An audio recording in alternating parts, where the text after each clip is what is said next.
Anne Lister is an oddity, she was a curiosity. She was to be stared at. She was quite gender non-conforming. Severe, but also striking. She has this utter joy within her.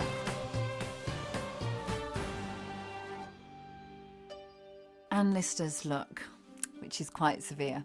The hair and the collar that I'm wearing now is from a very famous portrait. We didn't try to beautify me in any way. We're in 1832, and it's this sort of slightly odd period, height of the Romantic period. I mean, I did spend a lot of time looking at sort of general gender and dress when I'm looking at Anne Lister's look. So I started looking at other sort of noticeable lesbians from out history, and that was really helpful in sort of building a picture of what this sort of masculine dress might look like. And eventually we came to this place where we liked the look, which was kind of top half male, bottom half female, so she's still wearing skirts.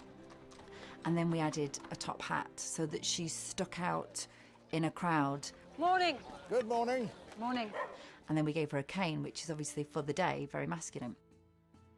It was important to show just how extreme the context was, what women were really wearing on a daily basis, to then see that Anne is actually extraordinary.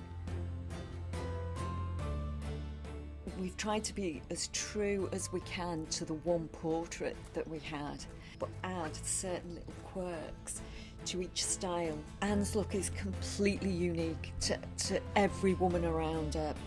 Accordingly, Hemingway. Anne Lister does a lot of things in a corset that women of the day wouldn't normally do in corsets.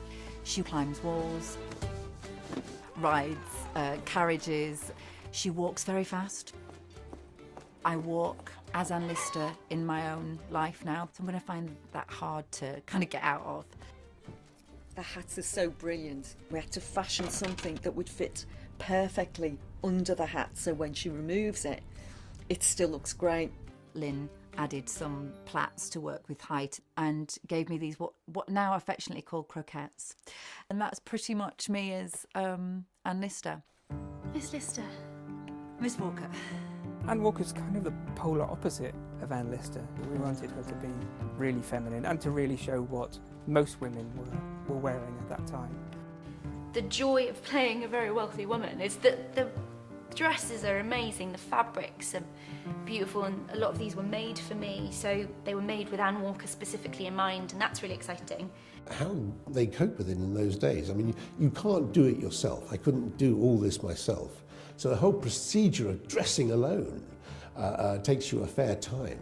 If you're going to do a period piece, play the rich one. I love these period costumes. They're fantastic. Apart from the corset, I'd wear them all the time. Hello, Father. Oh, decided to drop in for 5 minutes, did you? Yes. I'm delighted to see you as well. I love wearing period costume. I mean, it shows you how to behave. That's part of acting, really.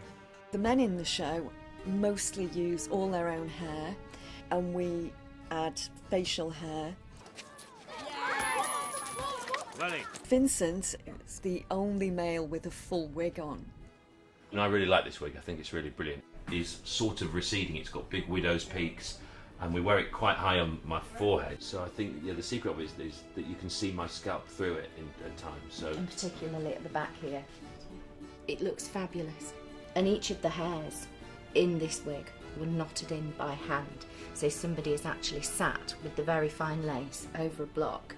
It's shaped, and then they actually individually knot each hair in. So, I mean, they take a long time, and they're worth a lot of money.